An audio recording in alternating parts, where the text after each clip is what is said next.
The Story of Earl Nightingale and His Strangest Secret. Chapter 1.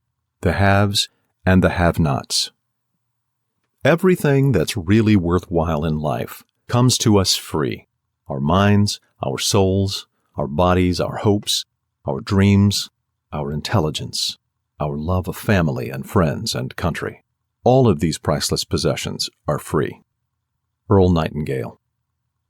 In the warm afternoon sun of Long Beach, California, young Earl Nightingale walked down the street, heading for home.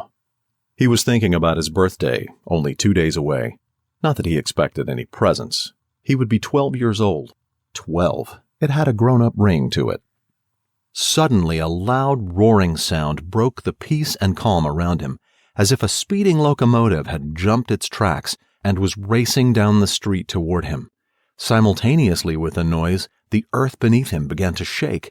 In the violence of the shaking earth, a moment later the street and sidewalk heaved as if ocean waves ran underneath, throwing him side to side. Unable to stay upright, he fell hard to the ground and was pounded against the heaving asphalt. Around him, he was aware of buildings cracking, shifting, and tilting nearby. Terrified, he could barely breathe until at last the violent pitching subsided. The earthquake seemed to last several minutes, but in reality it was only seconds, and was over before Earl fully understood what just happened. He was astonished to find he had moved nearly 20 feet down the street without taking a single step. In the relative quiet surrounding him, the eerie moaning of the buildings continued as if in slow motion. They twisted, crumbled, and sank, falling into grotesque shapes that looked like warped interpretations of what they had been. Earl cautiously took a few steps, trembling. He moved away from buildings and fallen power lines into open areas. Dodging around buckled sidewalks and uplifted streets, he quickened his pace.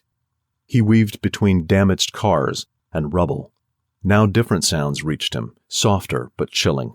Distant explosions, sirens, men and women shouting for help, or offering it. As he took in the scene around him, he worried if his mother was safe and able to return home from the factory. Where were his father and brothers, and what about Wilbur? He was 6 or 8 blocks from home, and overcome with emotion, he began to run. As he rounded the corner onto his street, he was relieved to see his 2 brothers in the front yard of their house. They wore frightened, anxious expressions on their faces. When Earl reached them, he found his father sitting on the porch steps staring blankly at their misshapen home. Even Wilbur, their pet pig, appeared distressed. He continued squealing as the boys took turns stroking his fat belly and curly tail, trying to help him relax. Because no buses or other services were operational, it took Earl's mother quite a while to get home from the factory where she worked. She had to walk through damaged streets and chaos left by the quake. When she arrived, she gathered her 3 sons in her arms, comforted them, and gave thanks to God for their safety. After the brief reunion, she took her despairing husband by the hand, and together the family walked solemnly around their house, assessing its condition. The front door was open and would never fit into its frame again. The roof was askew, some walls leaning, foundation cracked. After all they had been through since the Depression, this was a cruel outcome. Their house, like many others, was completely unlivable, a total loss. Except a bicycle which had been propped against the front steps and a red wagon in the backyard, every material item the family had was in that house. The furniture and decorations, dishes and cooking utensils, clothes, towels and linens, and all the things the parents had accumulated in their years of marriage. Earl had a few toys and keepsakes, not many, but scarcity made them all the more valuable to him. When other things failed, this house had been a retreat. He and his brothers played there and had friends nearby. It was their home because his mother made it so. Earl's parents argued about what to do, but eventually they carefully entered the house and gathered the necessary items to make sandwiches for dinner. They brought out other items, like milk, to consume before they spoiled. Finally, they retrieved blankets and pillows so they could sleep outside that night. Over the next days, Earl's 12th birthday completely forgotten, they removed what they could save from the house. Like their neighbors, they lived in their yard and cautiously scavenged items from the house despite the city's condemned sign nailed to the front post. Later, they learned the total destruction, injuries, and death caused by the March 10, 1933 Southern California earthquake was widespread and severe. The quake would have registered high on the Richter scale had it been invented at the time. The shaking and resulting fires damaged homes, office buildings, and factories in Long Beach and surrounding areas for miles. Water, sewer, and electric lines broke down. 120 schools in and around Long Beach were damaged. 70 of them were total losses. Building codes in those days didn't enforce much in the way of seismic safety. Fortunately, the quake occurred after school hours at 5:54 p.m., or the death toll of 115 to 120 would have risen into the thousands. Earl Clifford Nightingale V, the young boy in this story, was my father. He never used his full name. He didn't like the name Clifford and was not fond of the Roman numeral. He was just Earl Nightingale. Dad was born in Long Beach, California on March 12, 1921, but not in a hospital. No birth certificate or hospital records exist documenting his birth, but my grandmother knew the date. She was there at the time. My dad was the second of 3 children. His brother Albert was 3 years older, and his brother Don was 3 years younger. The boys loved each other intensely and got along well. They played together, worked together, and supported each other. My grandmother's name was Gladys Fay Hammer, but we called her Honey. Everyone did. Actually, I didn't know her real name wasn't Honey until I was a teenager. Honey was the granddaughter of immigrants from Denmark who came to America as part of the Mormon gathering. She crossed the plains in covered wagons during the mid-1800s. Honey called this time, quote, the days of the Indians. Honey often told stories her grandmother recounted about her adventures and experiences. Many stories included dead animals, skeletons, and burned covered wagons she saw along the way. They came to Utah first. Honey's grandmother married into the Lee family and later moved on to California. My grandfather, Albert Earl Nightingale Sr., Bert for short, was the 4th Earl Nightingale in the family line. He emigrated from Kensington, England to Halifax in Nova Scotia, Canada. Eventually, he traveled west to Los Angeles, California. There he met Honey. They fell in love, married, and lived their lives during the roaring 20s in Long Beach. During those years, the economy was booming. My grandfather, Earl Sr., opened and operated a family restaurant called Nightingale's Diner. Life was good. Most businesses shut down for a time after the quake. Earl Sr.'s restaurant had already suffered from the effects of the Great Depression. As history has it, the booming economy of the 1920s didn't last, transforming quickly into the Great Depression. The banks failed in 1929, and soon after, despite being open 24 hours a day, Earl Sr. was forced to close the diner. The business failure sent him into a deep personal depression. He had no steady work from the time his restaurant closed until the earthquake in 1933. Day jobs were also hard to come by, with a lot of competition for the few available. It was Honey's factory job that provided monetary support for the family. The city implemented relief programs as the cleanup went on. Earl's family stayed in makeshift shelters in buildings that weren't condemned and ate at spontaneously arranged soup kitchens. That was all they could do. The destruction of their house, on top of everything else, was more than Earl's father could handle. Already seriously depressed, with nowhere to live and no way to support his family, he was distraught and dejected. He abandoned Honey and the children without a note or explanation. Honey believed he went back to Canada, but no one knows for sure. This was tragic for the family, something that disturbed Earl for the rest of his life. Honey, devastated by her husband's departure, was overwhelmed with worry about the prospect of raising the boys alone. But Honey loved her children and would not leave them. She was determined to be strong and work hard. Earl knew by the way Wilbur snorted and oinked that dinner time was approaching.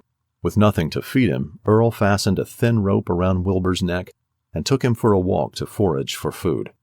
The two walked slowly, allowing Wilbur to sniff under and around bushes and trees.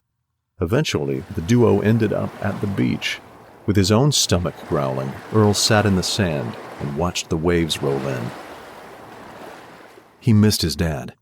Eventually, his thoughts wandered, connecting his heart and hunger pangs, reminding him of life before the Depression.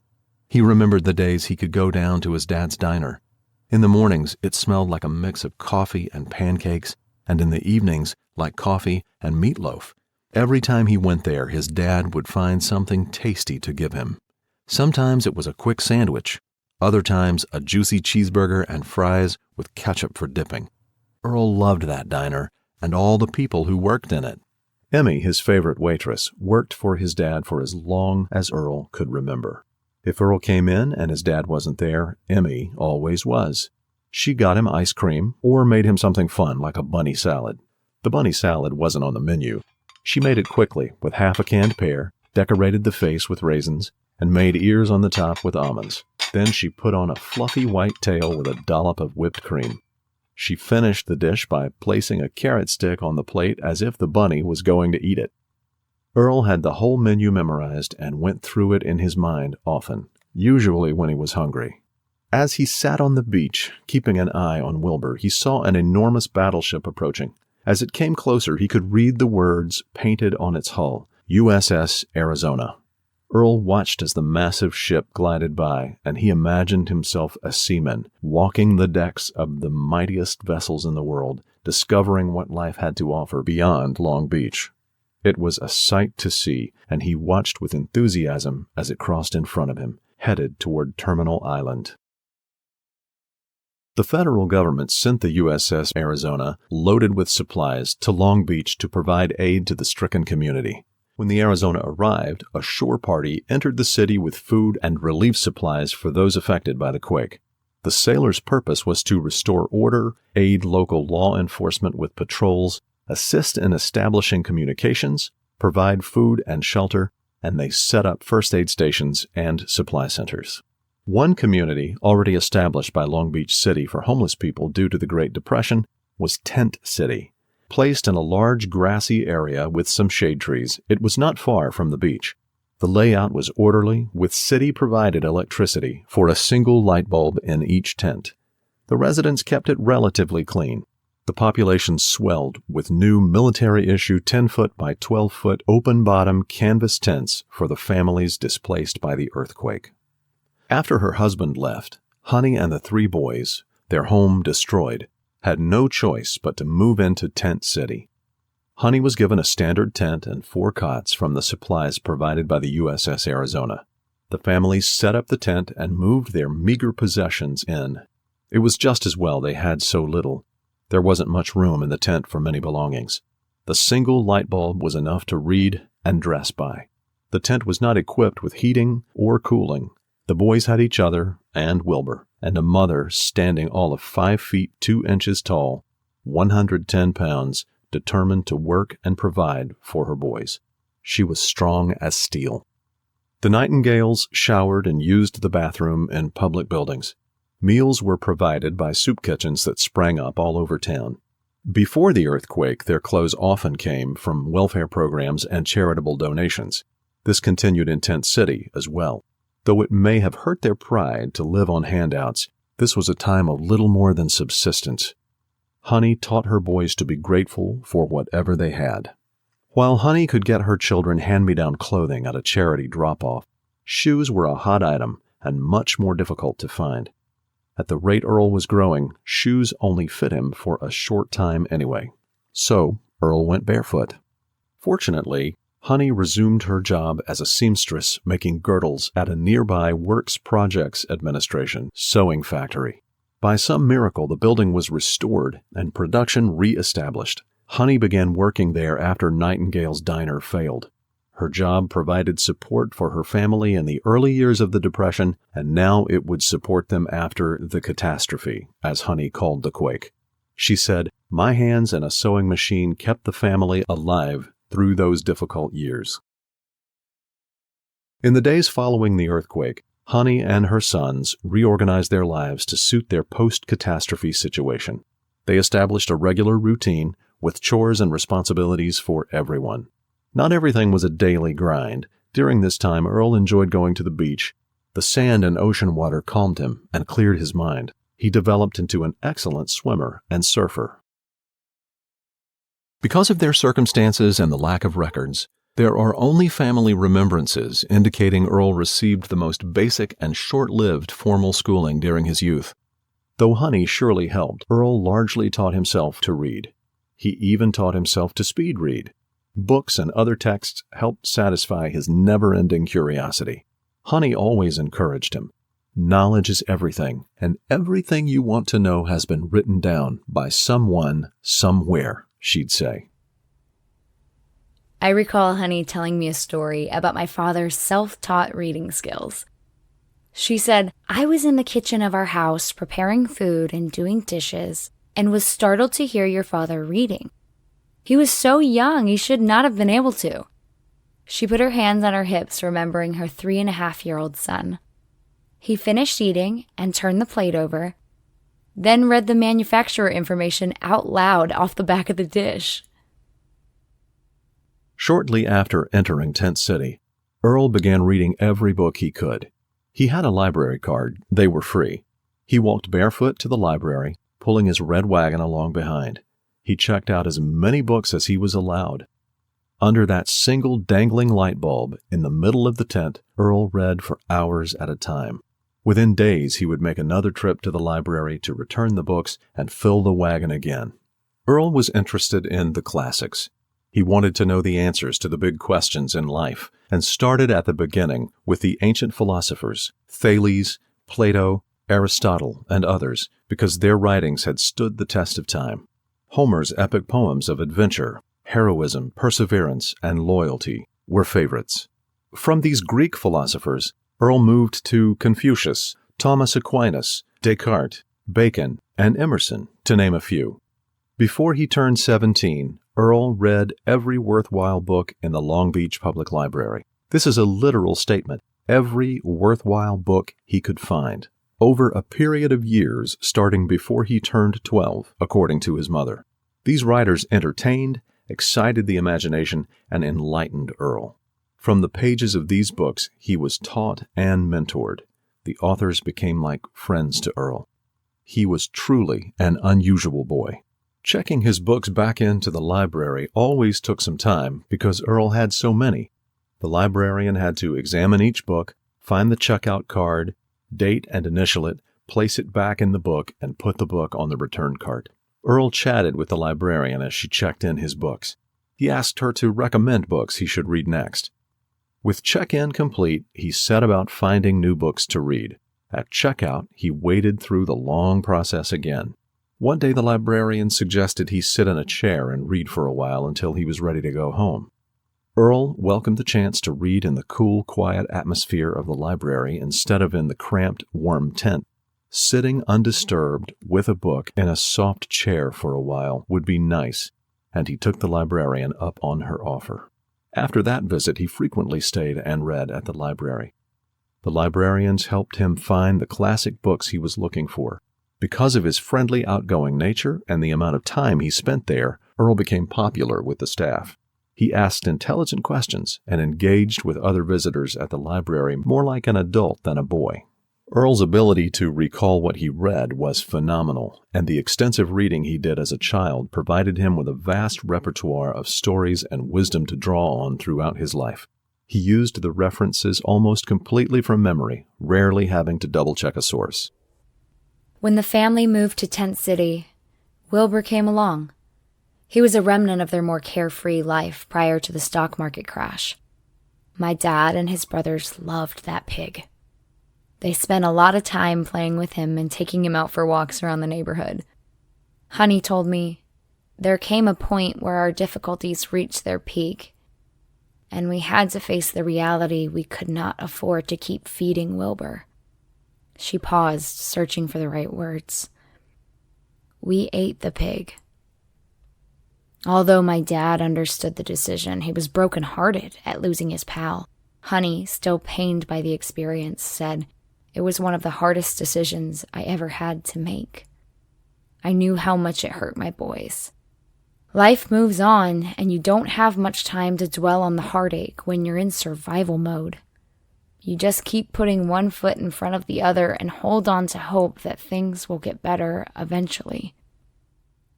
Earl had a newspaper route. Shoeless as usual, he rode the family bicycle down the street, enjoying the cool morning breeze blowing through his hair. He drew a newspaper from the basket tied to the handlebars and took aim. His strong arm thrust the paper into the air. It whizzed over the lawn and landed with a faint thud squarely on the customer's front porch. He continued down the street, house to house, throwing papers or delivering them by hand if the homeowners happened to be outside. Earl rode this route so many times he could have done it on a moonless night without streetlights. He knew most of the people who lived in the houses, and all seemed nice enough. But this day he noticed something he hadn't thought about before. There were stark differences between neighborhoods and the way people lived. This discovery felt like a little nugget of treasure to Earl, a new piece of information to mull over like a riddle, or analyze and piece together like a puzzle. On the surface, everything and everyone seemed the same, but now he noticed differences between people and their living conditions. He saw that some families had choices regarding education, vacations, medical care, clothing, and even what they ate. Other families were bound to do the same things every day with limited results. Like the Nightingales, there were families that didn't have birthday or Christmas presents. This piqued his interest. He wanted to understand how it was that some people succeeded in life while others struggled. What made the haves and the have-nots? It was not only financial success Earl was curious about. He recognized that happiness, loving relationships, kindness, and other traits were equally important. Money really wasn't everything. Still, given his situation, money did have importance, another piece to the puzzle he was putting together. As intriguing as Earl found books to be, his observations while delivering papers gave him a whole new perspective on the world. The question stirred him. How could someone like Earl, homeless and without a father, make something of himself? Somewhere, he believed, he could find the answer. As its name suggests, the city of Long Beach is bordered by an extensive stretch of sandy beach. The land slopes gradually into the ocean, and the water is shallow and calm for some distance, leading away from shore. For that reason, Long Beach was a longboard surfing mecca until the construction of the breakwater in the 1940s. In the mid-1930s, the beach was a popular, crowded place. Earl felt driven to read and learn, but swimming lifted his spirits. This was especially true after the incident involving Wilbur. If he wasn't delivering papers or reading a book, Earl was down at the beach enjoying time in the ocean. Possibly, for him, it was the place where he could be an equal with everyone else. There he wasn't the only one walking around without shoes. Honey once said, "I don't mean to brag, but Earl was as comfortable in the water as he was on land. He was a faster swimmer than anyone around, and he was very competitive. In fact, he received many awards and recognitions for his swimming skills. His skills were good enough that at only 15 years old, Earl became a lifeguard on the beach." In the summer of 1937, the Peterson family was vacationing in California for a week. Shreve and Hazel Peterson raised their 3 children in the small town of Mesa, Arizona. At 16, Mary was the oldest child. Daisy was 14, and Bob, their youngest, was 12. They visited many of the more touristy locations in California, which didn't include Disneyland as it hadn't been built yet. One particular day, Shreve, Hazel, and their children went to Long Beach to swim and sunbathe. This same day, Earl Nightingale was also at the beach.